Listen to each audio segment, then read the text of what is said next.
Matinée du printemps des études. Alors hier, nous parlions du temps, la notion de l'invasion de l'information sous toutes ses formes et de la difficulté de communiquer et d'en tirer la substantifique moelle est apparue plusieurs fois déjà lors de la conférence plénière. Et ce matin, justement, nous souhaitions continuer ces conversations avec un titre volontairement provocateur, La donnée m'a tué. Et c'est avec plaisir que je vais passer donc la parole à Capucine Grabi, qui est journaliste, qui va animer cette matinée et qui va vous présenter chacun des intervenants. Pour le confort de tous, je vous remercierai de bien vouloir éteindre vos portables. Et je vous rappelle qu'à la fin des interventions qui vont se succéder, vous aurez la possibilité d'interroger tous les intervenants pour approfondir certains points. Je vous souhaite à tous une très bonne conférence.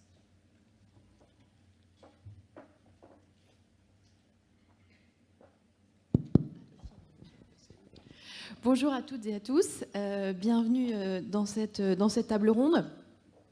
Les données nous passionnent, les données aiguisent notre curiosité, mais les données étouffent. Les données peuvent devenir une drogue, un cauchemar. L'overdose de données est un terme qu'on entend de plus en plus souvent aujourd'hui. Alors, les données nous ont-elles tués? Les données vont-elles nous tuer? C'est donc le sujet de cette table ronde. Et je vais laisser tout de suite Caroline Sauvageol-Rialan, qui est maître de conférence à Sciences Po Paris et à l'Université catholique de Louvain, fondatrice de Socoment, un cabinet spécialisé en gestion de l'information, camper le décor et nous faire un petit état des lieux. En 2012, donc, où en est-on en matière de surcharge informationnelle? Quels sont les risques? Est-ce qu'il y en a et quels sont les risques? Je vous laisse donc la parole, Caroline. Je rappelle que vous menez également une recherche doctorale sur le thème « Les conséquences de la surcharge informationnelle sur la fonction décisionnelle du cadre en entreprise ». Bonjour. Je vais vous parler pendant une vingtaine de minutes de surcharge informationnelle. Je ne doute pas qu'en votre qualité de professionnel des études, ce soit un sujet auquel vous êtes confrontés de manière quotidienne. Je vous propose de commencer par le constat de la surcharge informationnelle. Où en est-on aujourd'hui avec quelques chiffres ? D'abord, la surcharge informationnelle n'est pas un épiphénomène. Je crois que c'est important de le préciser. La surcharge informationnelle est ressentie par plus des 3/4 des managers interrogés. La dernière étude date de 2005. C'est une étude de l'Université Paris-Dauphine. Et le nombre de personnes concernées ne cesse d'augmenter. À savoir aussi que 94% des managers interrogés pensent que la situation ne peut que se détériorer. Et puis j'attire votre attention sur un chiffre important, un chiffre essentiel. 30% de l'activité des managers est d'ores et déjà consacrée au traitement de l'information en entreprise. Je rappelle que l'activité d'information est une activité qui se superpose normalement à l'activité de production qui reste l'activité principale d'un manager. Or, la recherche a montré que le nombre que l'humanité a produit au cours des 30 dernières années plus d'informations qu'au cours des 2000 ans d'histoire. Et on sait que ce volume d'informations double tous les 4 ans, notamment du fait d'Internet. Alors, on peut se poser la question, qu'en sera-t-il quand un manager consacrera 50% de son temps à traiter l'information en entreprise? C'est l'existence même de l'entreprise qui est menacée, pourquoi pas, si effectivement on passe trop de temps à gérer cette information. En tout état de cause et à ma connaissance, l'activité d'information est la seule activité de l'entreprise qui prend à la fois autant de temps et qui en même temps n'est pas reconnue dans l'organisation du temps de travail actuellement et qui n'est d'ailleurs pas évaluée.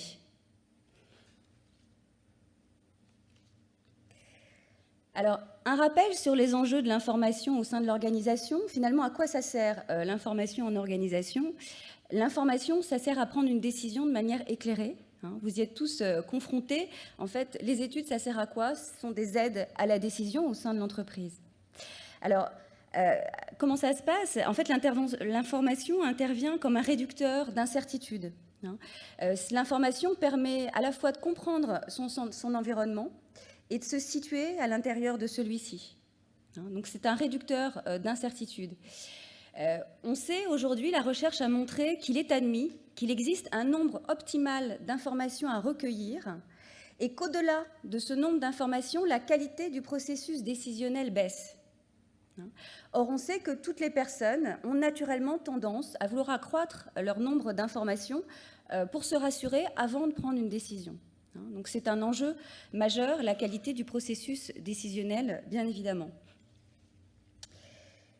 Et puis, deuxième enjeu, l'information est aujourd'hui en train de devenir la principale recherche des organisations, la principale ressource des organisations modernes, sous forme de compétences métiers, sous forme de savoir-faire, sous forme de stratégie, sous forme d'innovation technologique ou de brevets. L'information est un enjeu pour l'entreprise. Toute la valeur aujourd'hui de l'entreprise n'est plus sur sa structure ou sur sa productivité, mais sur la façon dont elle va gérer son capital immatériel. Et on le voit aujourd'hui avec toutes les grandes entreprises qui sont les plus rentables aujourd'hui, qui sont des entreprises qui gèrent justement l'information. Je citerai uniquement Facebook ou Google, qui sont des illustrations de ce phénomène. Et puis, dernier point sur ces enjeux, l'information, bien évidemment, a un fort enjeu pour l'entreprise en termes de knowledge management. On l'a vu, l'enjeu de l'entreprise, c'est de faciliter la production d'un maximum d'informations. Pourquoi ? Pour produire ensuite des connaissances en son sein. Lesquelles connaissances deviennent ensuite donc des innovations technologiques en réponse à la demande des clients ou simplement des compétences métiers. Donc, l'enjeu stratégique de l'entreprise, c'est de produire ces connaissances, mais c'est aussi, et bien évidemment, de se les approprier et de les intégrer à son patrimoine collectif. Pourquoi ? Bien sûr, pour s'affranchir des aléas liés aux individus, bien évidemment, et pour intégrer ces savoirs de manière modélisable et de manière définitive au sein du patrimoine de l'entreprise. Alors, par rapport à cet enjeu, ce qu'on peut dire, c'est que le knowledge management, s'il est aujourd'hui à maturité d'un point de vue technique, il n'est pas du tout à maturité d'un point de vue humain, qu'il y a de fortes résistances en interne sur le knowledge management. On sait tous que l'information a des enjeux de pouvoir qui sont aujourd'hui et toujours majeurs. Et effectivement, ce n'est pas simplement en encadrant les individus qu'on peut amener à la production maximale de connaissances. Il y a une part d'autonomie irréductible des acteurs et la dimension humaine du knowledge management est à prendre en compte.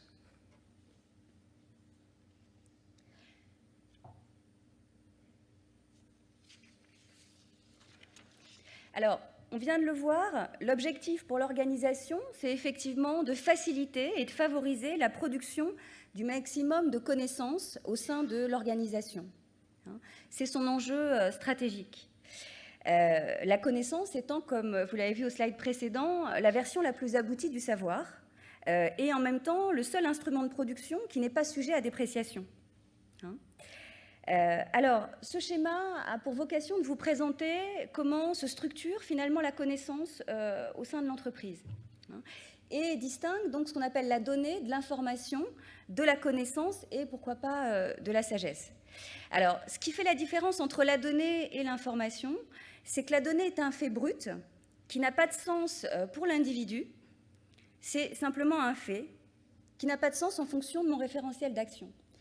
La différence avec l'information, c'est que l'information, en fait, est une réponse à une question que je me pose. D'accord ? Donc, c'est une donnée qui, en fait, a un sens pour moi en tant qu'individu par rapport à mon contexte d'action.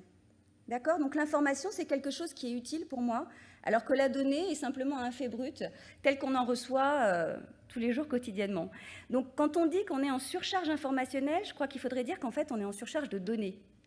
Parce qu'on est tous confrontés au fait qu'on a beaucoup de mal aujourd'hui en entreprise et ailleurs à avoir justement des informations qui soient pertinentes et qui soient utiles pour moi dans mon contexte d'action. Et puis, la connaissance en fait, c'est une information qui est interprétée et qui est intégrée à mon propre système de valeurs. La connaissance, elle est toujours subjective, elle dépend de la personne qui en a besoin et de la personne qui l'intègre, et elle est également implicite.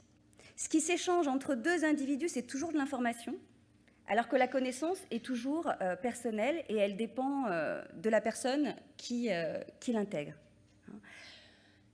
Wisdom, on distingue un autre échelon dans le continuum de la connaissance, qui est le wisdom, qui est la sagesse. On peut la distinguer avec la connaissance en disant que la sagesse, c'est le moment où effectivement on peut transmettre ses connaissances à autrui. On entre dans la transmission, c'est effectivement un autre niveau, plus élevé encore, au niveau de la connaissance.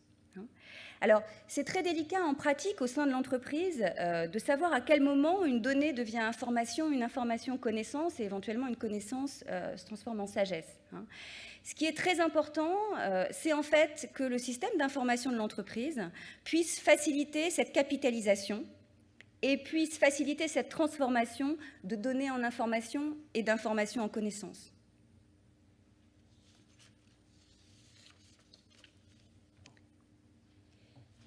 Et puis les risques, on vient de voir qu'on est dans un contexte de surcharge informationnelle avérée, que la situation ne peut que se détériorer, et qu'en même temps, il y a des enjeux extrêmement importants, notamment des enjeux sur le processus décisionnel pour l'organisation.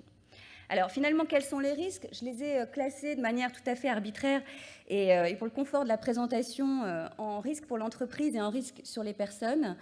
Très clairement, les risques, vous le verrez, se recoupent entre eux, bien évidemment. Alors, quels sont les risques pour l'entreprise d'abord? C'est un risque de performance, bien sûr. Pourquoi? Parce que la performance de l'entreprise dépend de la qualité de son processus décisionnel. Donc, le premier risque, c'est un risque sur la saturation d'informations. On l'a vu il y a quelques minutes. Au-delà d'une certaine quantité d'informations, la qualité du processus décisionnel baisse au sein de l'organisation et mène à des dysfonctionnements opérationnels. Donc c'est le premier risque, bien sûr, soit un risque qui porte sur la qualité de la décision, une mauvaise qualité de la décision, soit un risque qui est lié au facteur temps, bien sûr. Parce qu'une bonne décision prise trop tard, parce qu'on a souhaité toujours avoir plus d'informations pour se rassurer, est de toute façon une mauvaise décision. C'est le premier risque pour l'entreprise. Le second risque, bien sûr, c'est aussi le risque lié à la désinformation. Et je pense que c'est un risque auquel vous êtes tous les jours confrontés, le risque de désinformation.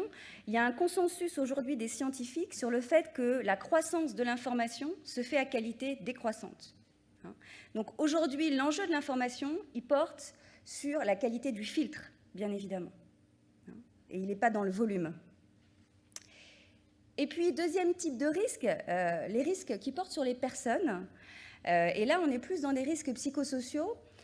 Premier risque qui porte sur les personnes, c'est le découragement et la culpabilité qui mènent au stress. Je crois qu'il suffit d'avoir travaillé quelques années en entreprise pour savoir qu'il y a toujours un moment où on n'arrive pas à gérer ce déluge informationnel qui nous arrive et que ce sentiment d'impuissance mène effectivement à un certain découragement et à un certain stress. Aujourd'hui, l'Agence française pour la sécurité et la santé au travail définit le stress comme étant le déséquilibre entre la perception qu'a l'individu des contraintes que lui impose son environnement et sa perception de ses ressources pour y faire face. D'accord ?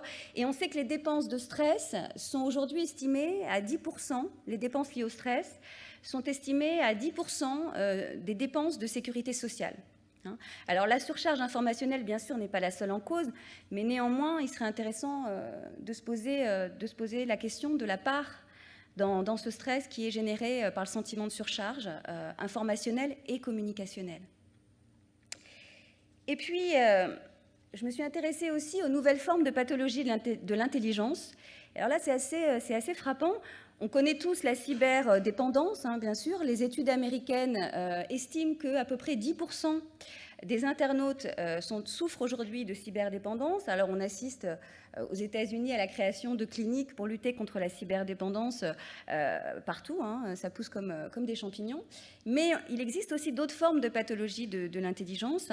Et notamment, j'ai trouvé une forme de pathologie de l'intelligence liée à l'utilisation d'Internet. C'est ce qu'on appelle les hikikomori du savoir.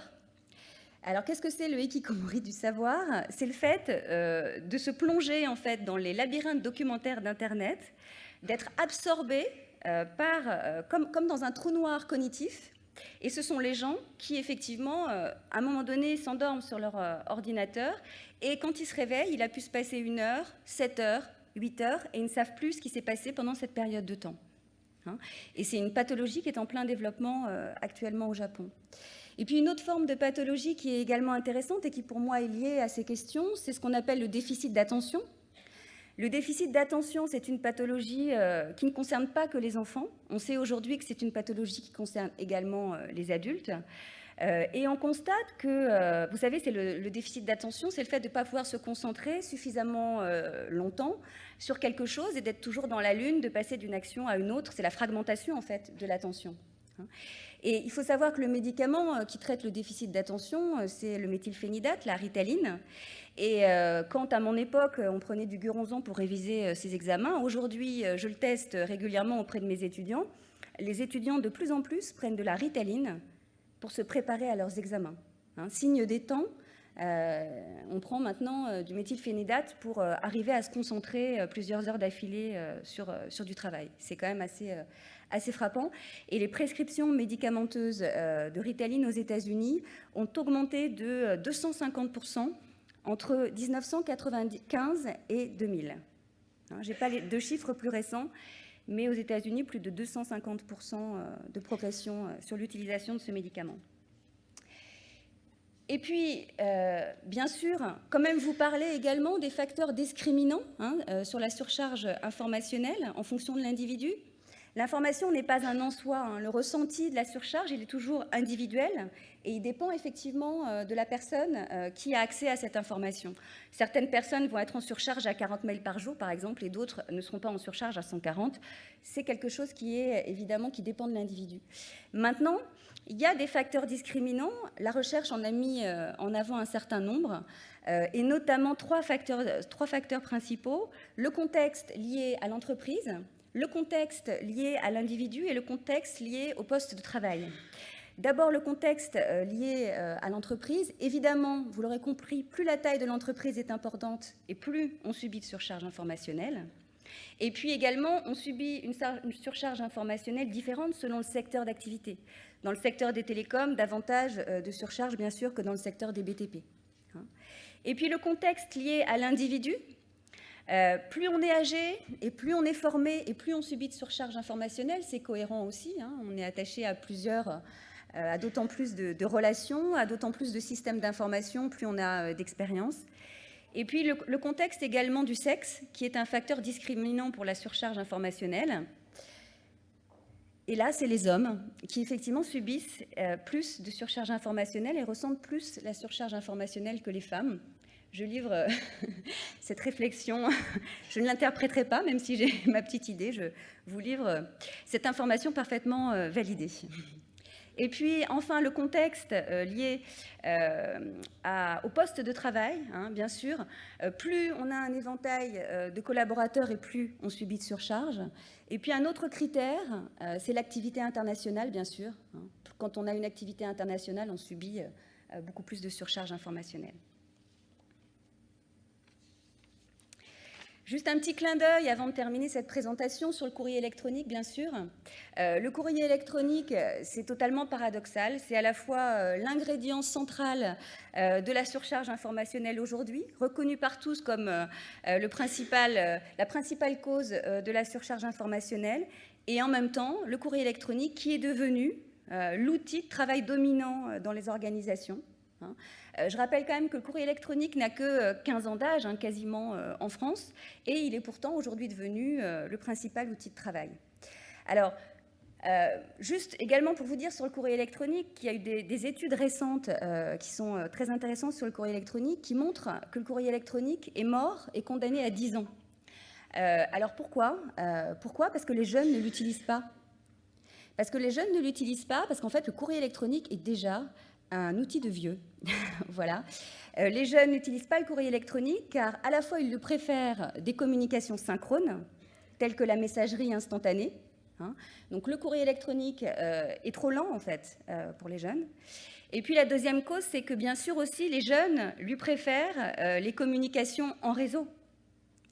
Et donc effectivement, on peut quand même penser que très rapidement en entreprise, le courrier électronique sera détrôné au profit des réseaux sociaux notamment et de la messagerie instantanée.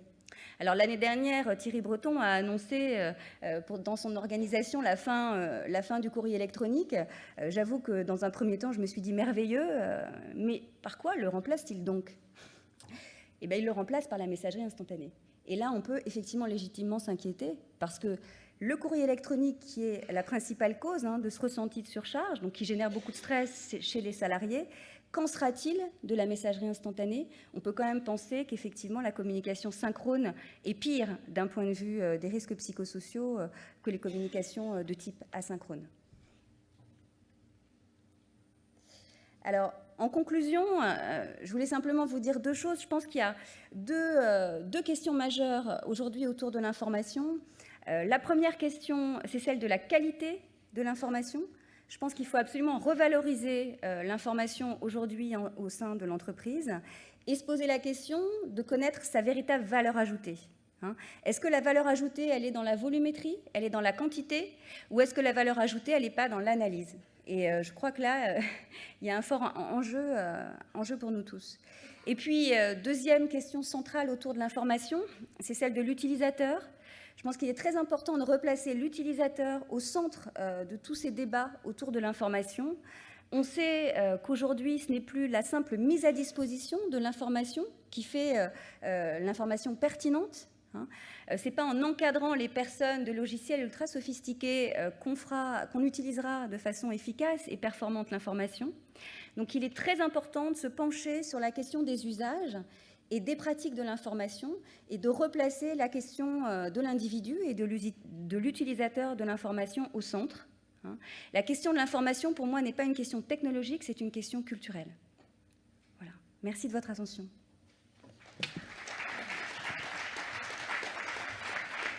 Merci beaucoup, Caroline, pour cet exposé. Alors, vous avez dit il faut connaître la valeur ajoutée de l'information à plusieurs reprises pendant votre exposé.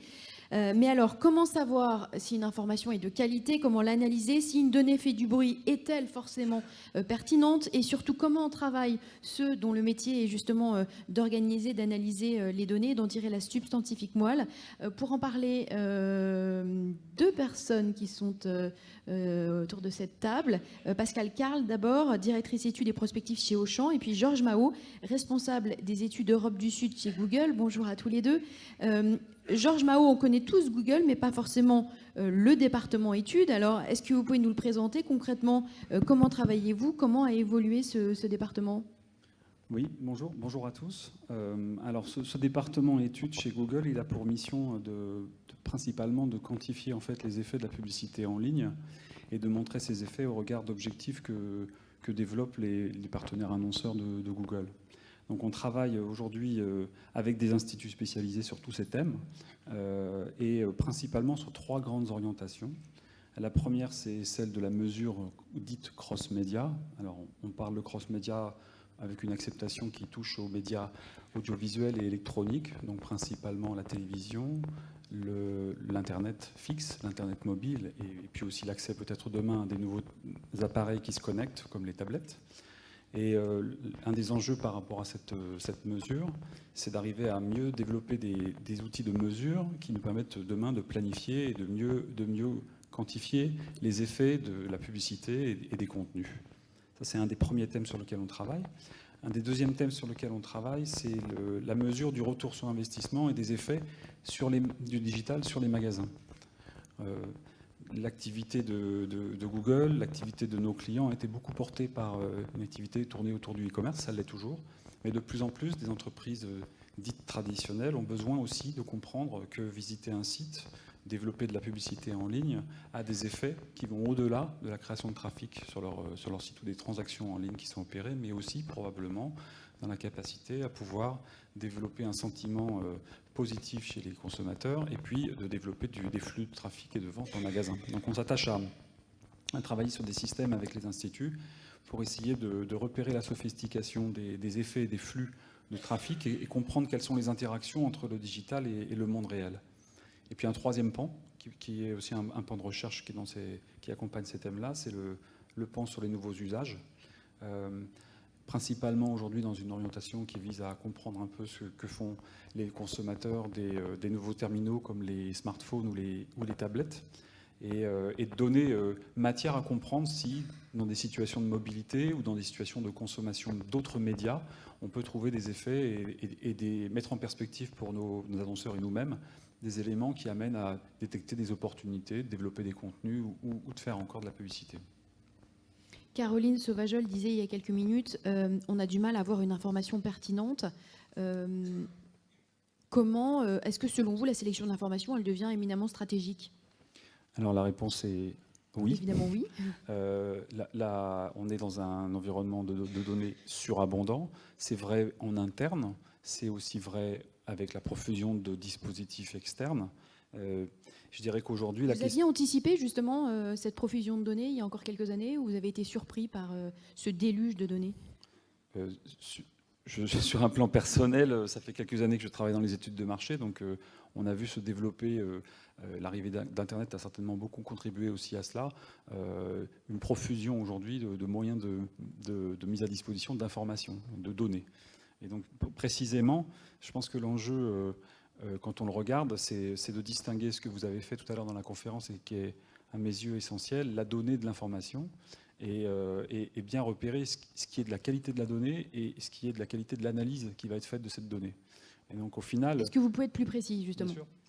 Au final, le métier, il est toujours de répondre à une question et de faciliter une prise de décision importante, qu'il s'agisse d'évaluer l'efficacité d'une publicité ou de prendre des décisions quant à un certain nombre de projets qu'on peut mener sur un site ou même dans le monde réel. Et aujourd'hui, la profusion de données fait qu'on a plutôt le sentiment qu'on va d'abord démarrer par la donnée disponible parce qu'elle est à profusion et un peu moins se poser les questions de la qualité de cette information, de cette donnée, ce qu'elle va pouvoir ensuite, comment elle va pouvoir être travaillée, comment les dispositifs qui les construisent sont repérés.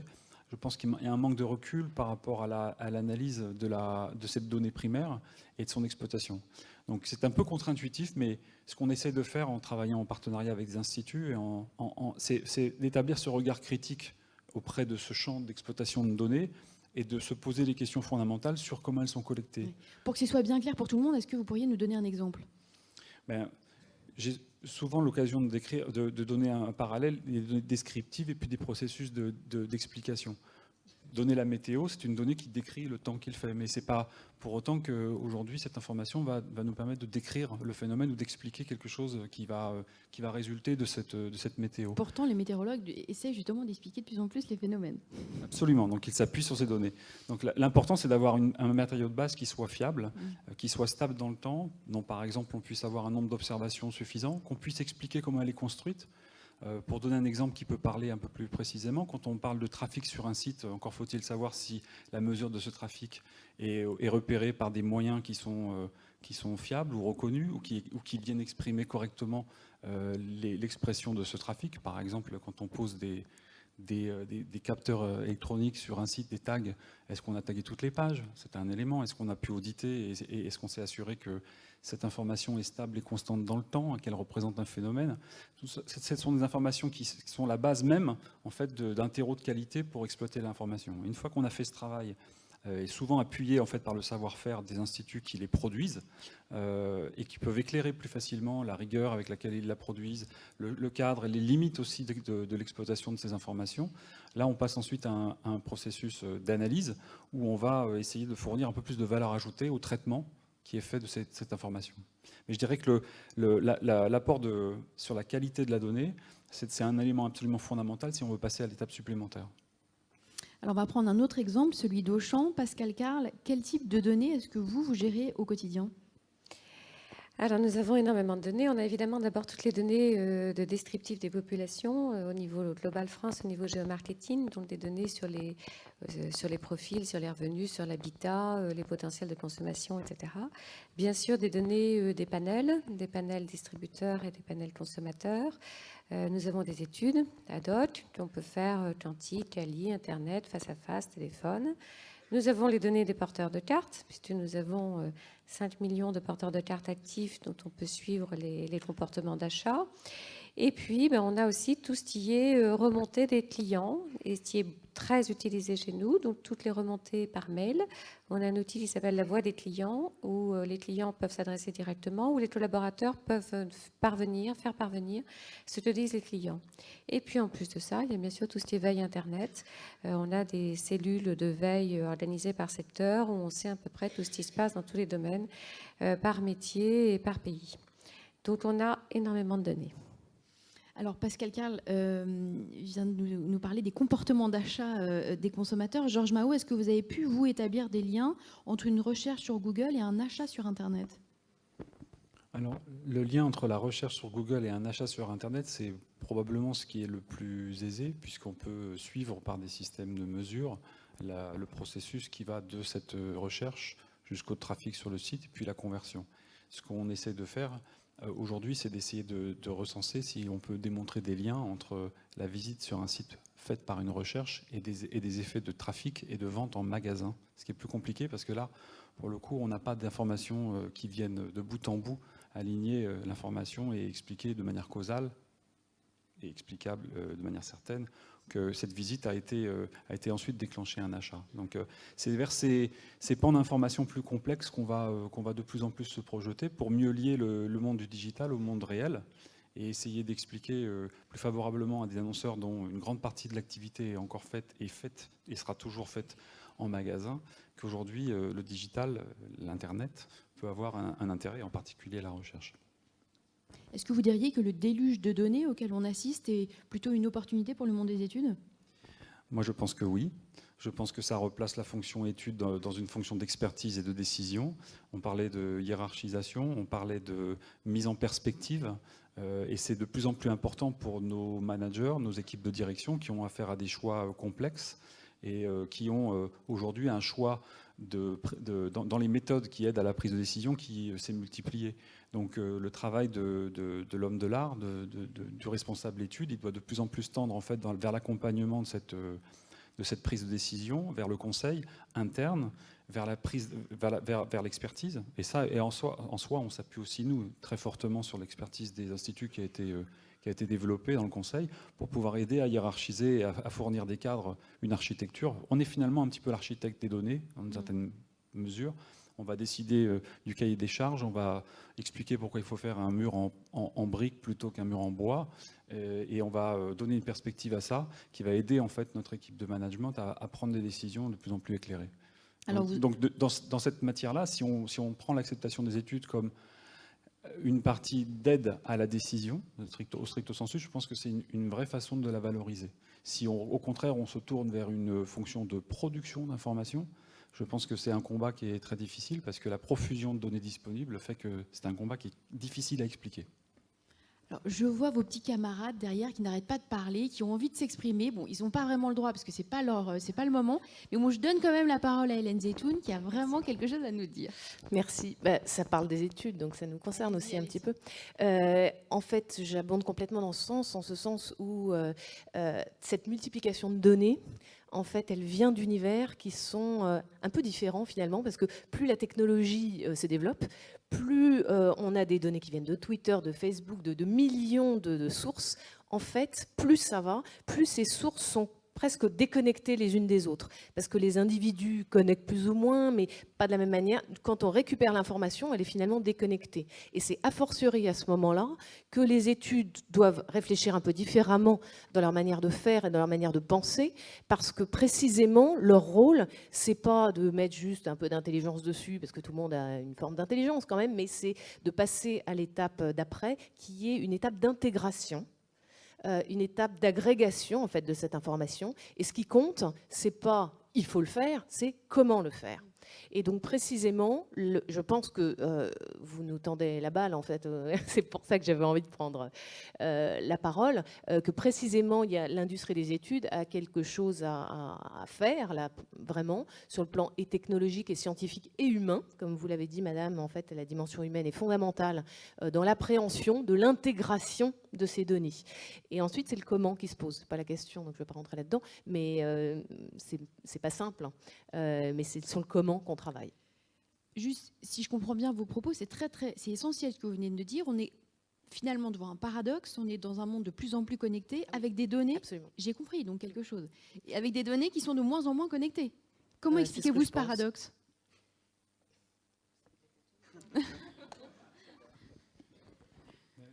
Les phénomènes sont nouveaux. Le digital a 10 ans, enfin 15 ans. Donc les éléments n'ont pas encore eu l'occasion de se mixer. Et donc on a affaire à des temps différents. Et cette profusion qui est apparue, effectivement, rend la complexité plus importante. Pascal Carl, tout à l'heure, Georges Mahot parlait de hiérarchisation. Comment vous, chez Auchan, est-ce que vous réussissez à hiérarchiser l'information? Est-ce que c'est devenu de plus en plus difficile?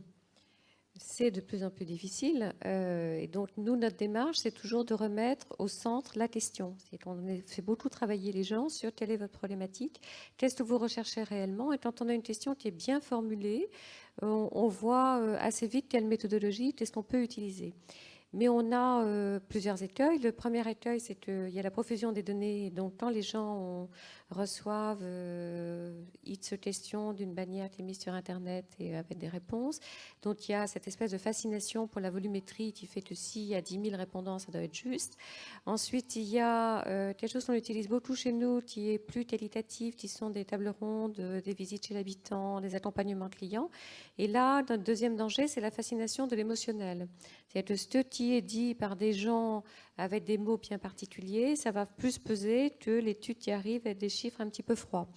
Donc nous, notre souci, c'est bien de hiérarchiser tout ça et d'expliquer en fait quelle est l'utilisation. Alors on a créé une boîte à outils, on a appelé la boîte à outils des études, où on explique en fait pour chacune des études, et je dirais si à la limite des études, comme peuvent l'être des accompagnements clients ou des visites chez l'habitant, comment ça fonctionne, quelle est la méthodologie qu'il faut adopter et quelle problématique peut être traitée, quelle problématique peut ne pas être traitée avec cet outil.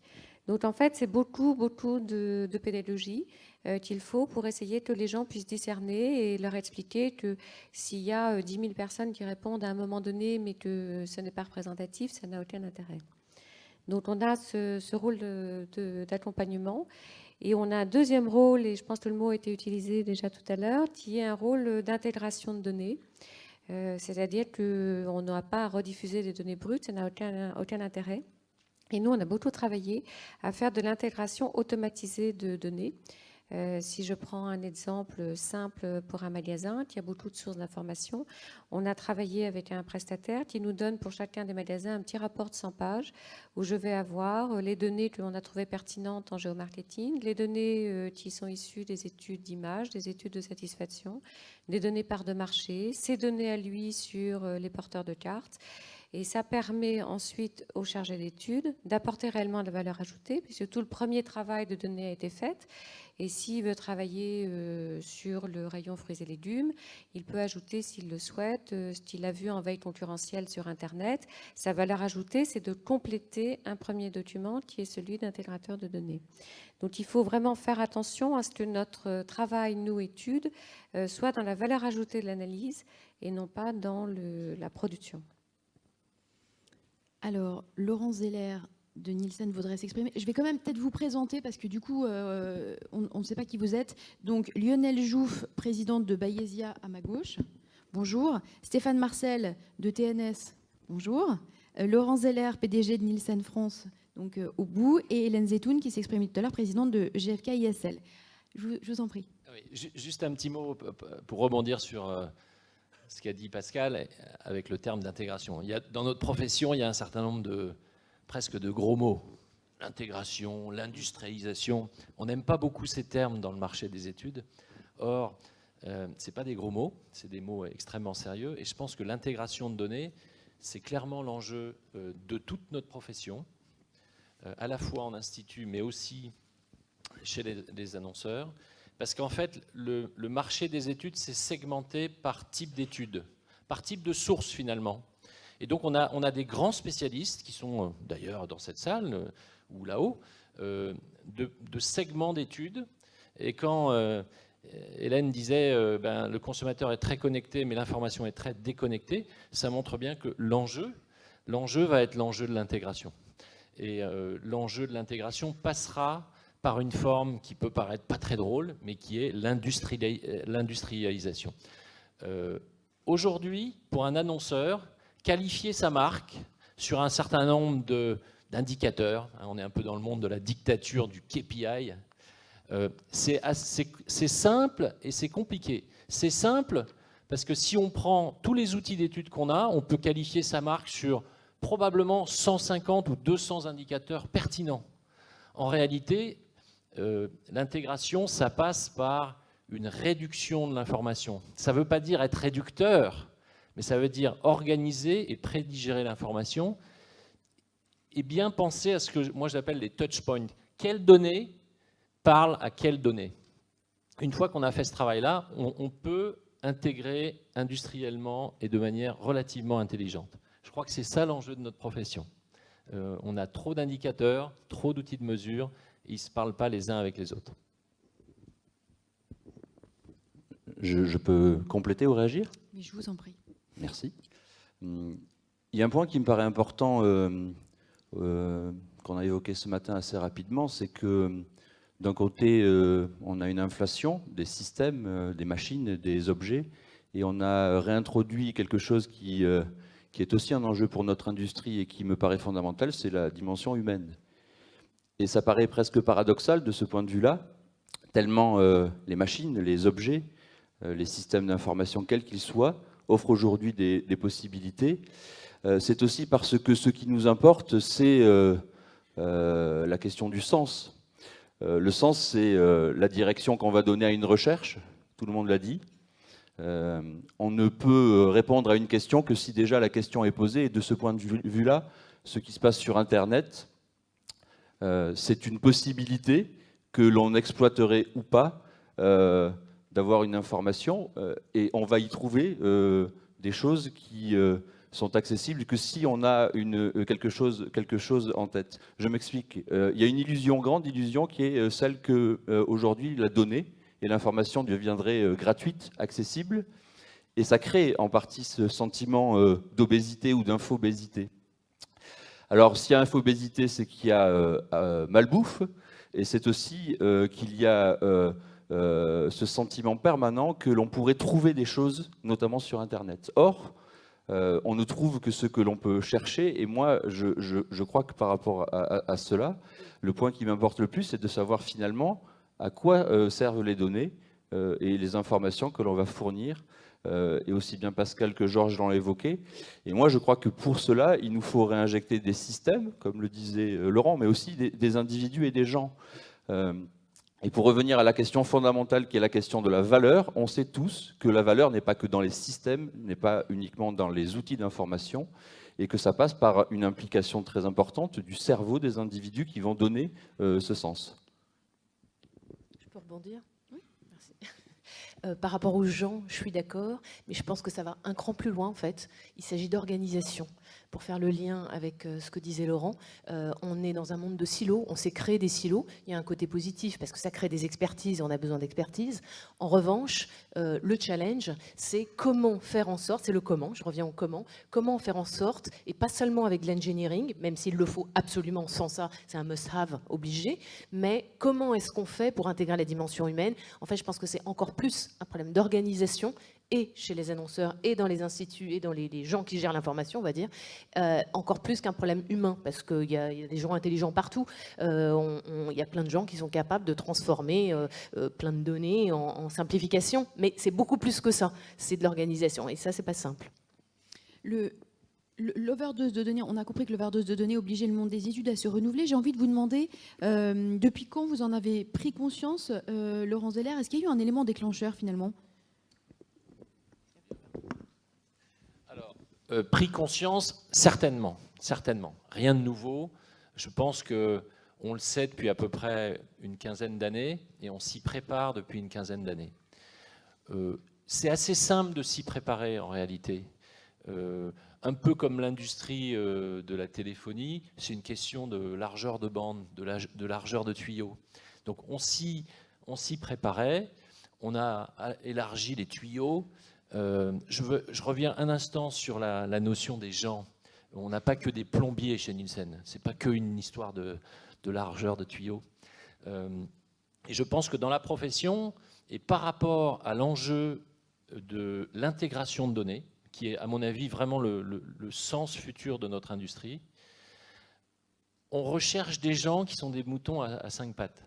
On cherche des gens qui ont des capacités analytiques, de réduction de la donnée.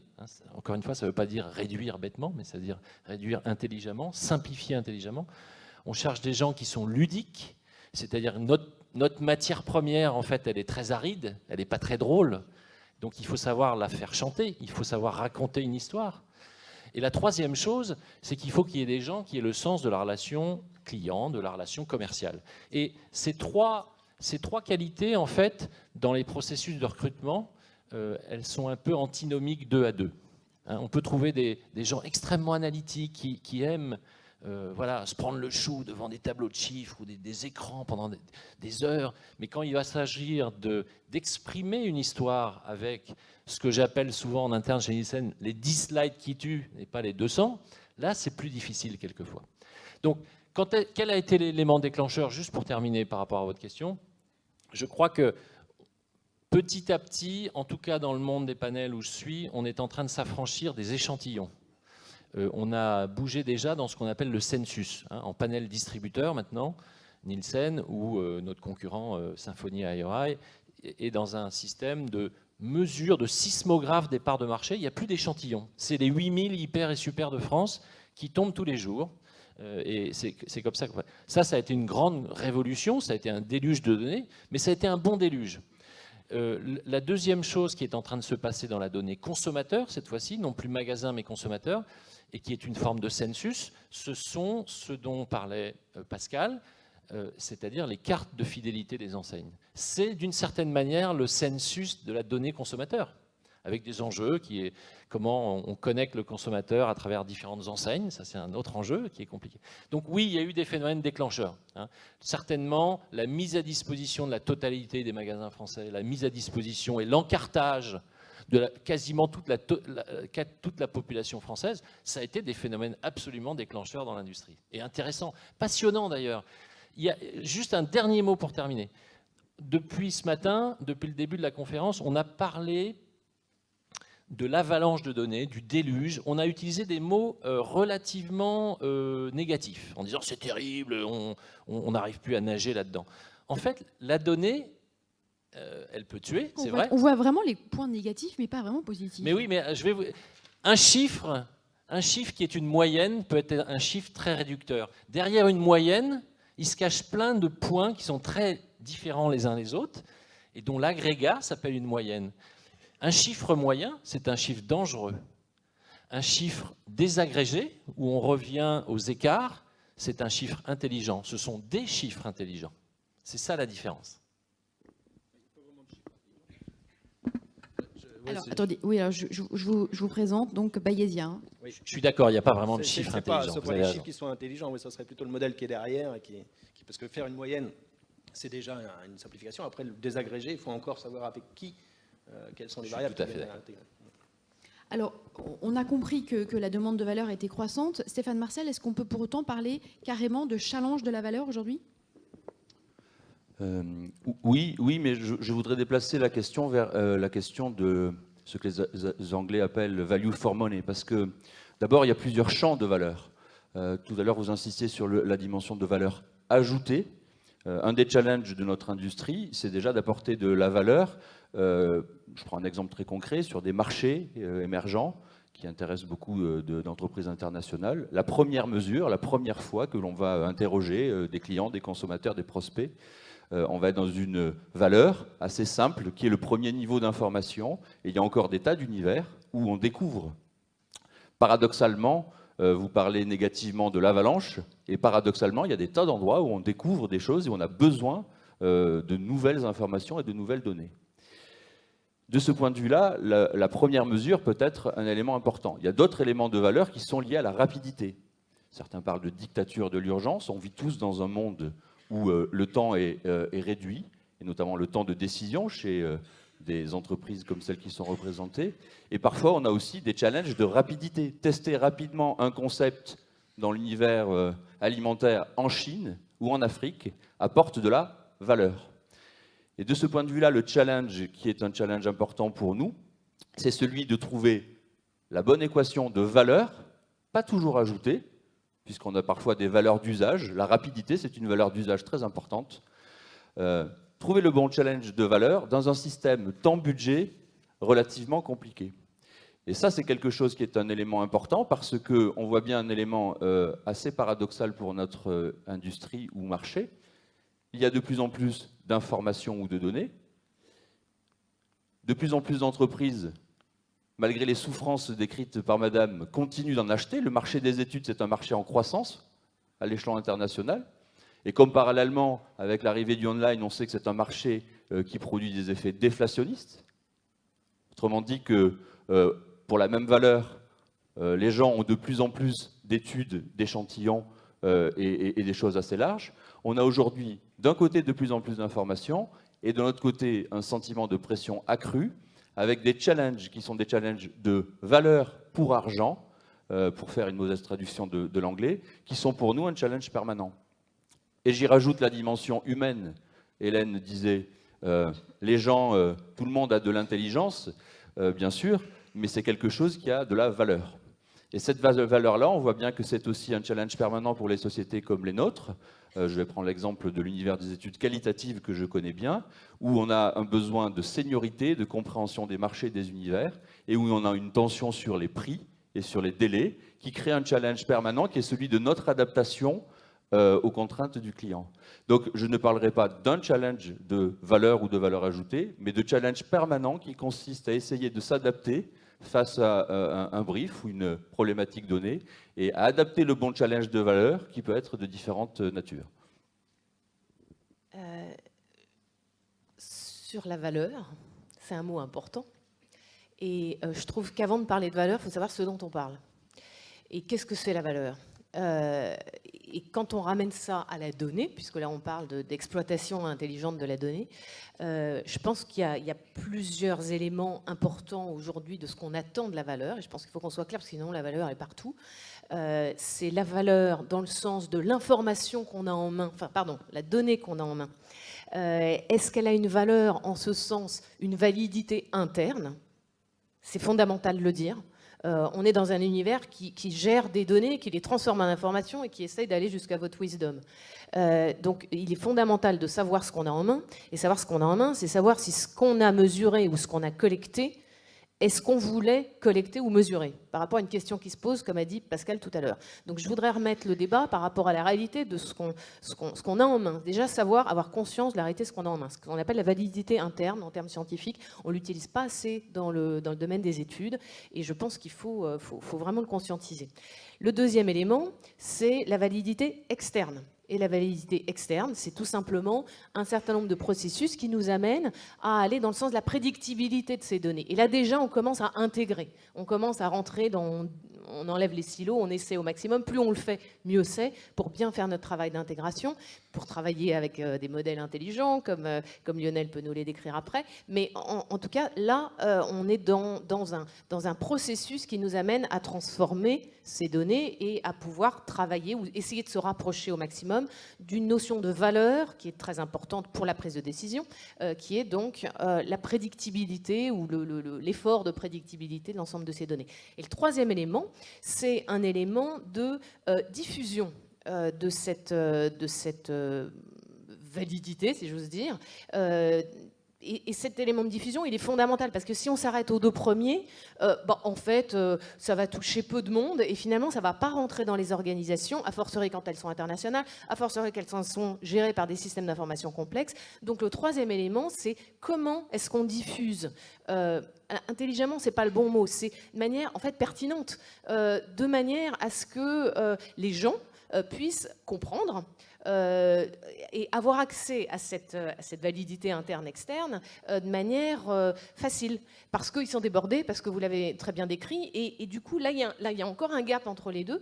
Si on ne travaille pas bien la transformation en simplification, mais une simplification qui ne va pas moyenniser bêtement, parce que sinon on n'a plus la la vraie valeur du, comment dire, du phénomène, en fait, la bonne compréhension du phénomène. Donc il faut bien avoir ces étapes pour bien comprendre le phénomène, mais il faut pouvoir l'expliquer, ce phénomène, parce qu'ensuite il y a un processus de communication interne dans l'entreprise, et en fait il y a aussi une responsabilité de comment va se faire cette communication interne dans l'entreprise, et donc la diffusion de cette information, finalement, est une forme de valeur. Donc moi, la valeur, je la mets sur ces 3 éléments, et ensuite, tout le reste, bon, ensuite, on peut dire qu'il y a de la valeur partout, hein, et de la valeur à être dans cette conférence, il y a de la valeur à plein de choses, mais je pense que ce sont les 3 éléments essentiels. Et du coup, quand on reprend le challenge des données, de la donnée, et l'abondance de données, etc., c'est vrai que, alors on n'a pas utilisé le mot depuis le début de la conférence, mais il y a un buzz terrible aux États-Unis là-dessus qui commence à arriver en Europe, le phénomène du big data. C'est le gros mot, comme tu disais tout à l'heure, Laurent.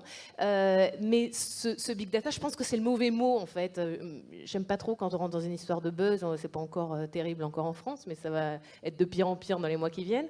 Et en fait, tout ce qu'on a discuté là, il me semble que si on veut faire en sorte d'aller dans le sens de ces 3 formes de valeur, alors il faut transformer ce big data en deep data, pour essayer de monter sur la chaîne de valeur. Et donc, en fait, là, c'est le rôle de l'industrie des études de transformer ce big data en deep data. Mais il vous semble dangereux, ce big data ? C'est carrément une opportunité.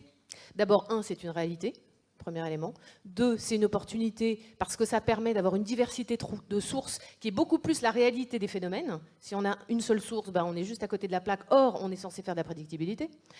Et donc, ça va être moins bon pour la prise de décision derrière. Et donc, il est naturel, normal. En revanche, il faut le gérer. Il est dangereux si on ne le gère pas bien. Donc, la problématique, le challenge, c'est la gestion de ce big data et sa transformation en deep data qui va transformer sur votre échelle de valeur. Lionel, je vous laisse la parole et j'aimerais bien que vous présentiez Bayésia au passage. Alors, très rapidement, c'est vrai que nous, on est une petite société par rapport à toutes celles qui sont là. On est une petite société de 6 personnes et on est spécialisé en fait au niveau, on est leader mondial d'une technologie qui s'appelle les réseaux bayésiens. Je ne suis pas persuadé que tout le monde connaisse ça. C'est juste en fait un modèle de représentation des connaissances. On a parlé tout à l'heure d'incertitude, d'information de données. Et il faut savoir qu'en fait, le créateur des réseaux bayésiens a reçu il y a 2 semaines en fait, l'équivalent du prix Nobel pour ses travaux, justement. Donc c'est quelque chose, moi ça fait 10 ans. Qu'est-ce que c'est un réseau bayésien ?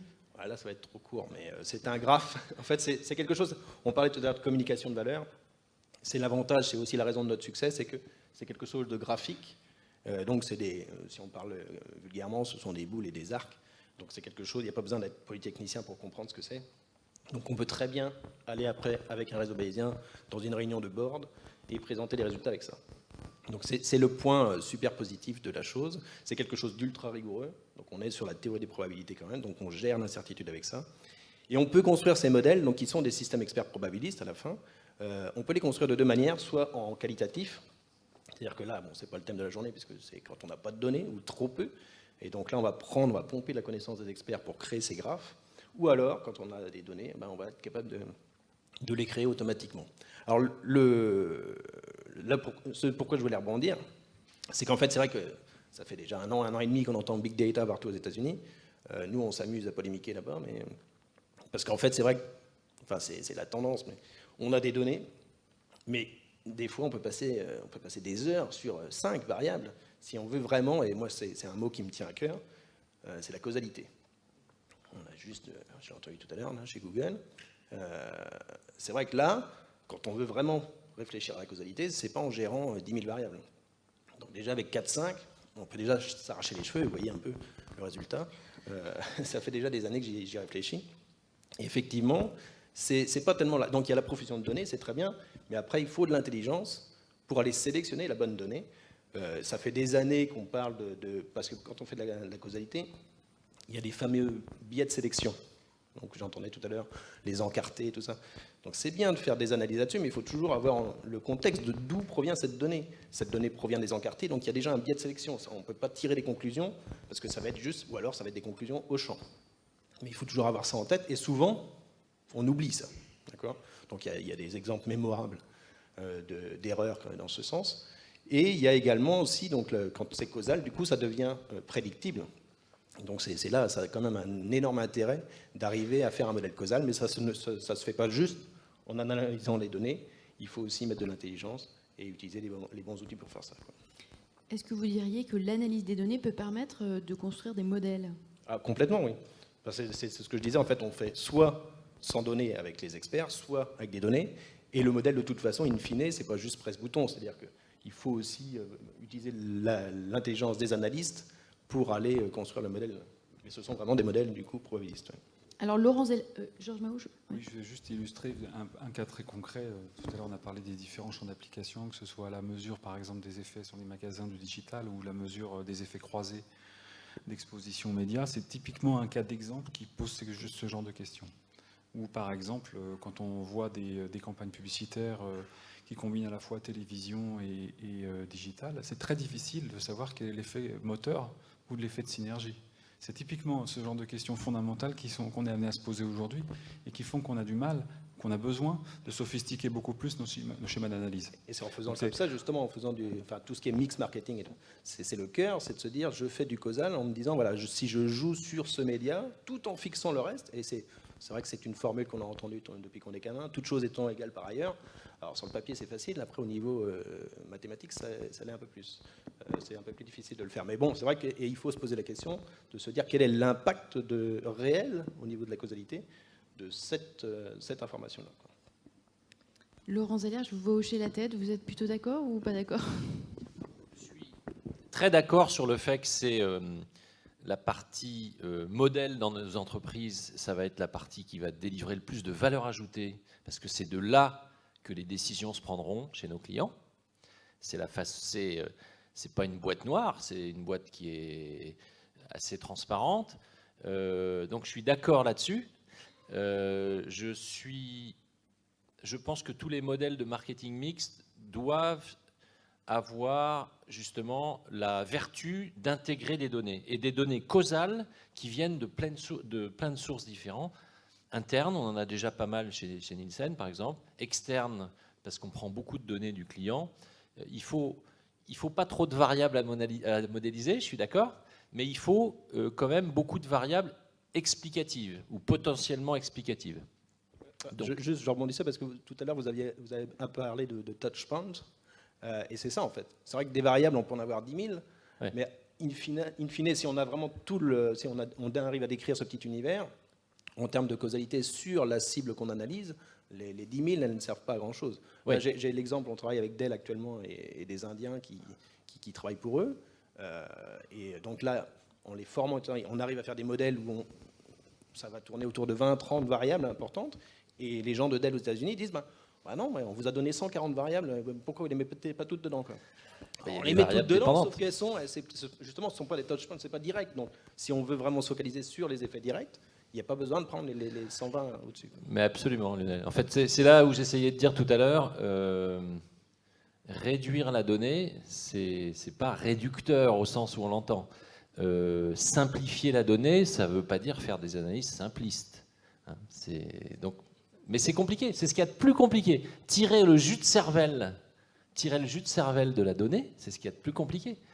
Faire une présentation avec 200 charts dans nos entreprises, c'est très facile.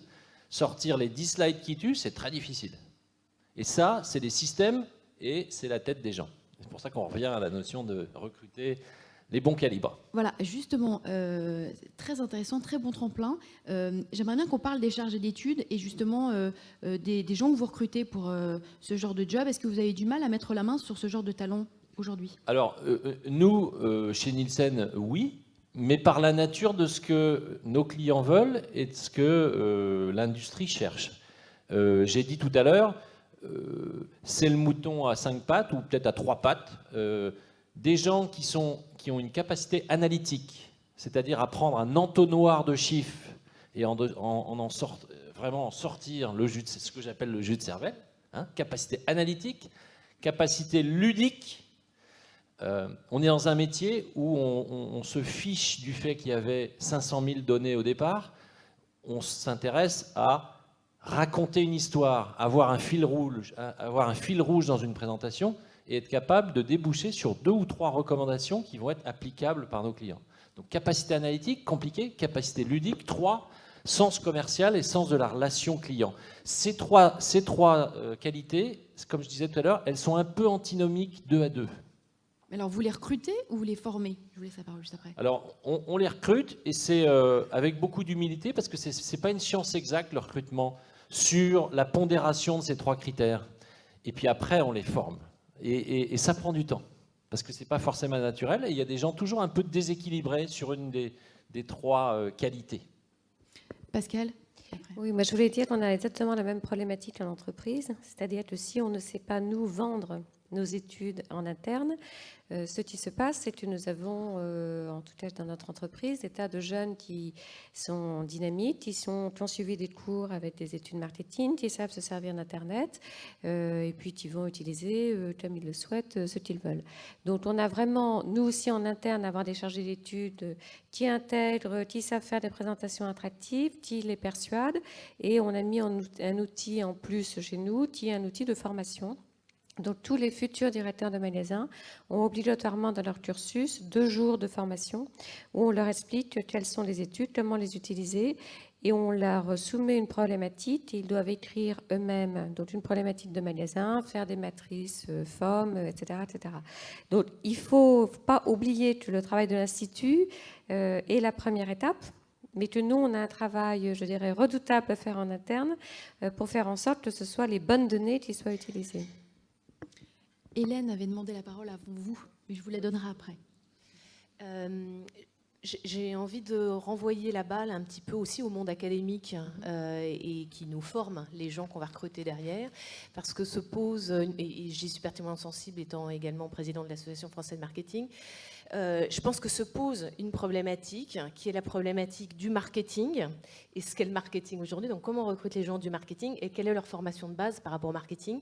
Et le fait que tout ce qu'on discute là depuis ce matin, finalement, on essaie de faire un assemblage, comme tu dis, dans un triangle, entre finalement du marketing, des maths. Finalement, c'est un esprit matheux qu'on recherche et quand même une personnalité qui fait que ça va vivre un peu. En gros, c'est un peu ça, pour faire simple. Et or, dans le monde académique, les maths et le marketing, c'est juste aux antipodes. Ça se déteste, ça publie dans des univers complètement différents, ça se tire dessus, les maths négligent le marketing n'est pas reconnu, etc. Dans les organisations, pareil aussi, en fait.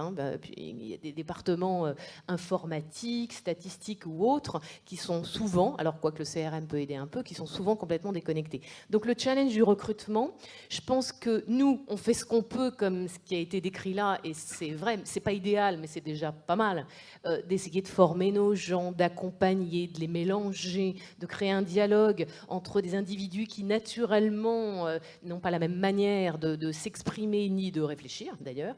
Donc on fait ce travail, il est obligatoire, mais en même temps on n'a pas tant que ça de gens qui existent sur le marché en fait qui sont formés avec cette intégration, encore une fois le mot, avec cette intégration de mode de pensée. Et je pense qu'un des éléments fondamentaux, et c'est pas que en France, c'est ailleurs aussi, c'est travailler le mass marketing un petit peu, le marketing mathématique, et y trouver une valeur. C'est pas un gros mot, encore une fois, c'est pas, on n'a pas besoin d'être un mathématicien pur, mais si on intègre un peu les deux, je pense que là on aura plus les gens de demain, mais on les a pas encore vraiment, ou ce sont les moutons à 5 pattes, qui nous aideront de manière plus industrielle à relever les challenges dont on parle depuis ce matin. Stéphane Marcel.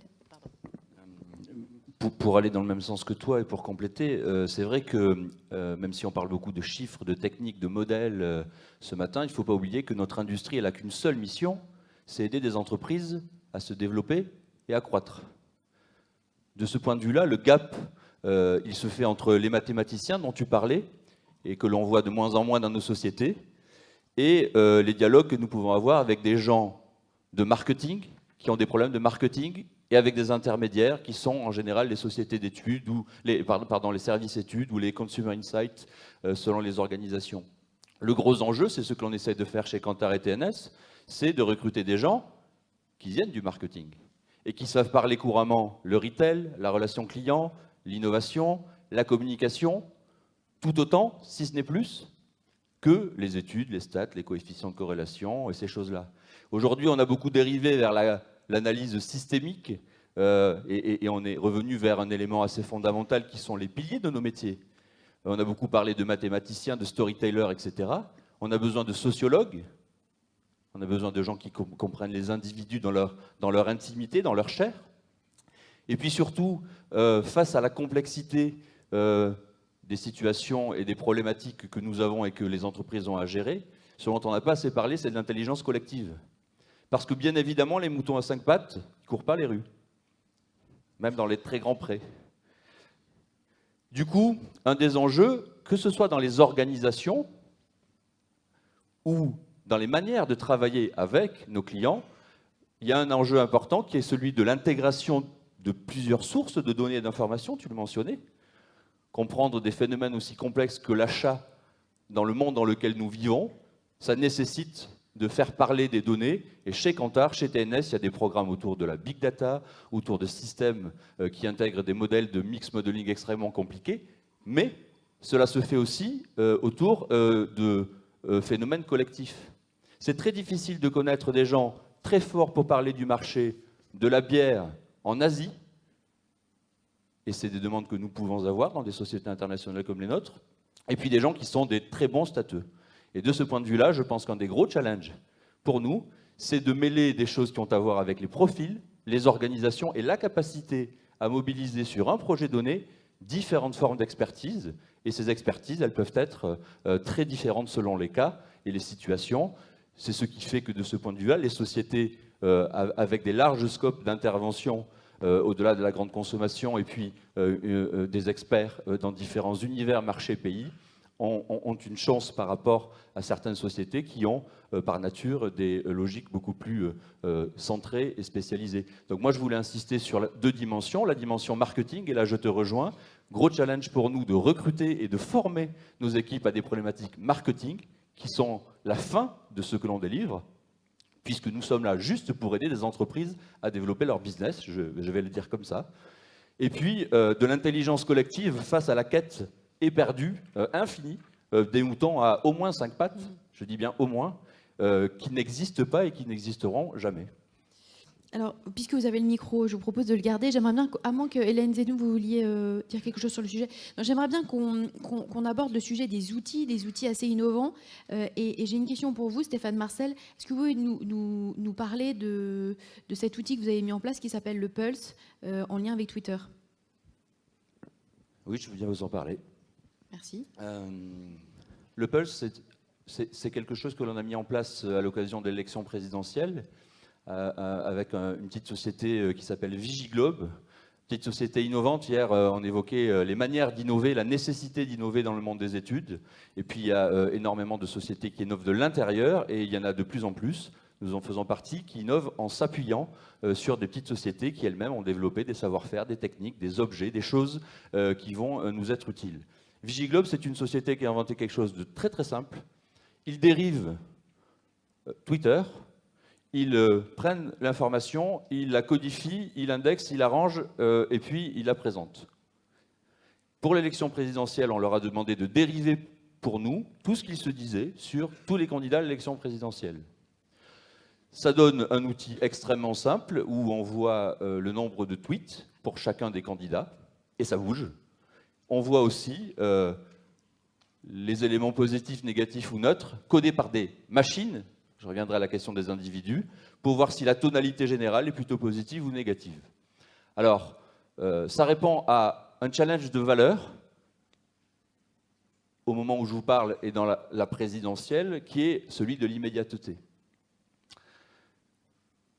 Tous les processus d'études ne nécessitent pas qu'on soit dans l'urgence et l'immédiateté, et de ce point de vue-là, l'expérience que l'on mène pour l'élection présidentielle, elle n'est peut-être pas extensible à d'autres univers. On va bientôt l'étendre à l'univers des marques. Tout simplement parce qu'il y a des marques qui ont besoin d'être réactives et des marques qui déjà aux États-Unis ont mis en place, tu parlais des États-Unis, ce genre de système qui leur permettent d'interagir très vite sur les réseaux sociaux en fonction de ce qui s'y dit. Donc si vous avez quelques minutes à consacrer à ça d'ici les jours qui viennent, sur le site internet qui s'appelle lelab2012.com, vous verrez ce que c'est. Ça permet de voir en direct les tweets sur tous les candidats, bruts, et puis ça permet de les retraiter. Je ne voudrais pas non plus caricaturer, c'est un exemple parmi d'autres, ça ne correspond pas à toutes les problématiques, et je pense que ça correspond à un besoin particulier qui est celui de l'ordre de l'immédiateté. Ça ne vaut pas pour tout le monde, pour toutes les marques, pour toutes les situations. Ça ne répond pas au challenge de la valeur analytique, puisque la question qui reste posée, au-delà de cette excitation et cette capacité à voir ce qui se dit, c'est quelle est la valeur de l'information. Et donc, on s'en sert aussi pour traiter ces contenus-là, pour essayer de voir si des éléments d'image se structurent, des éléments de négatifs vont se concentrer. Je dis ça pour ne pas tomber dans la caricature, voir la contradiction avec ce que je disais tout à l'heure. Là, on répond au challenge de la valeur liée à l'immédiateté de l'information, puisque tous les candidats sont en bagarre et que les arguments, c'est tous les jours qu'il faut les retraiter. Dans l'univers des marques, la bataille ne se fait pas toujours de manière quotidienne, quand bien même certains, j'ai en tête un exemple de PepsiCo aux US, ont déjà mis en place ce genre de dispositif et interagissent via des community managers avec différents univers dès que la marque est citée et surtout critiquée. Il nous reste une petite dizaine de minutes. J'aimerais bien qu'on regarde des questions, parce que j'imagine qu'il va y en avoir dans la salle. Je vois déjà des mains qui se lèvent, c'est formidable. Il y a un petit mot de conclusion?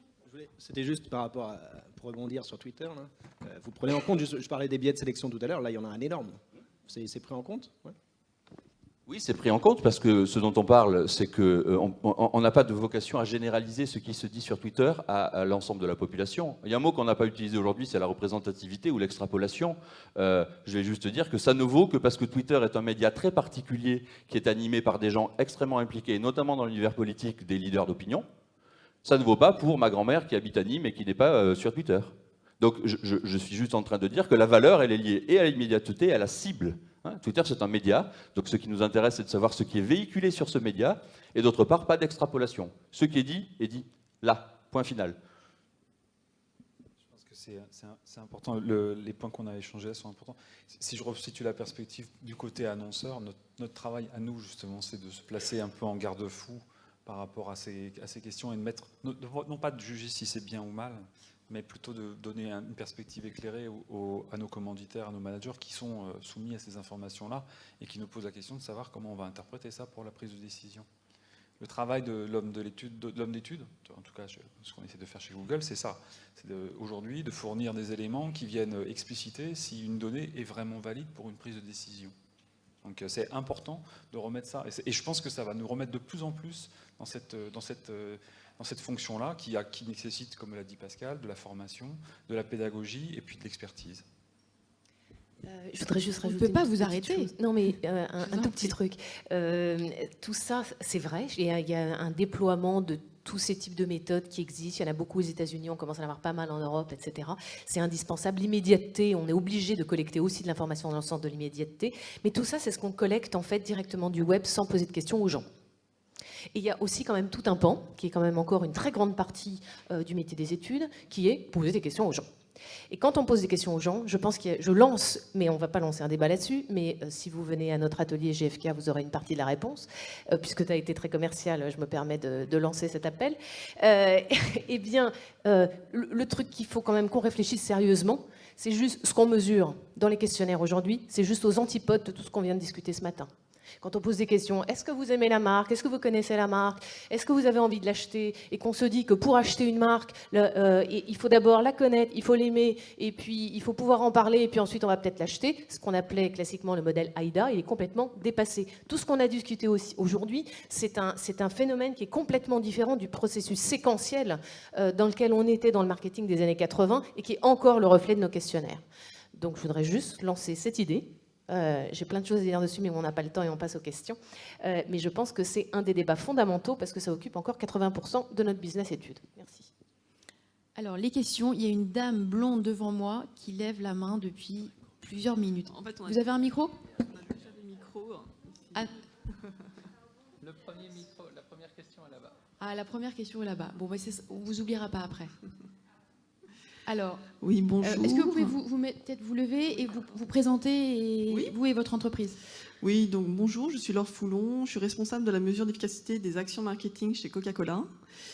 Donc en fait, j'ai trouvé cette intervention très intéressante. Par contre, bon, je vois quand même un débat assez contradictoire parce que finalement, on parlait au début du stress lié à la surinformation des équipes qui effectivement existe de manière très importante chez les annonceurs.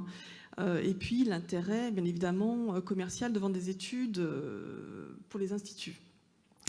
Donc aujourd'hui, c'est vrai que l'utilisation de l'information dans les entreprises telles que Coca-Cola est assez complexe, étant donné qu'on a vraiment énormément d'informations et que finalement elle n'est pas vraiment utilisée. On pourrait dire à peu près 5% de l'information est utilisée en entreprise.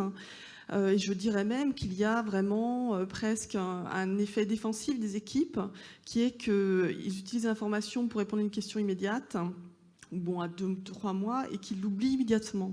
Donc c'est-à-dire qu'il n'y a pas du tout ce travail de passer justement de l'information à la connaissance et à la sagesse, puisqu'en fait ça s'arrête à l'information. Donc il y a un vrai travail à faire en entreprise du côté annonceur, sur justement le knowledge management, pour faire en sorte que finalement l'information se transforme en connaissance et puisse ensuite être partagée, transmise et utilisée. Mais ça ne va pas dans le sens de l'achat d'études, puisque ça veut dire que finalement, on apprend à capitaliser sur nos études et finalement, on est amené à en faire moins. Donc finalement, ces stratégies défensives des équipes, d'oublier, de refaire toujours les mêmes études pour répondre aux mêmes questions, est quelque chose d'assez efficace en termes commerciaux pour les agences. Donc je dirais que finalement, la surinformation n'est pas forcément quelque chose de négatif en termes de marché pour le marché des études.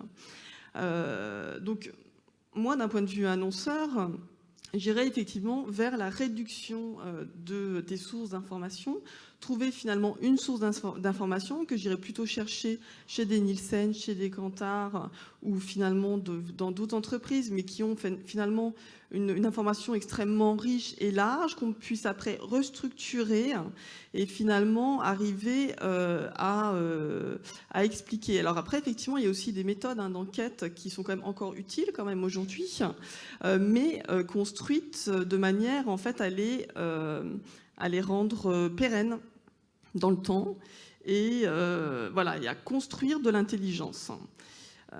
Mais bon, tout ça pour dire que finalement, je trouve ça assez intéressant parce que finalement, on voit qu'il y a quand même deux univers qui s'affrontent, qui est finalement le bien-être de la personne et finalement d'utiliser l'information de manière plus intelligente mais plus restreinte, finalement moins génératrice de stress et d'inquiétude, mais en même temps quand même le marché des études qui finalement a besoin, qui dans un objectif de croissance, puisqu'on est toujours dans des objectifs de croissance, doit toujours plus vendre d'études.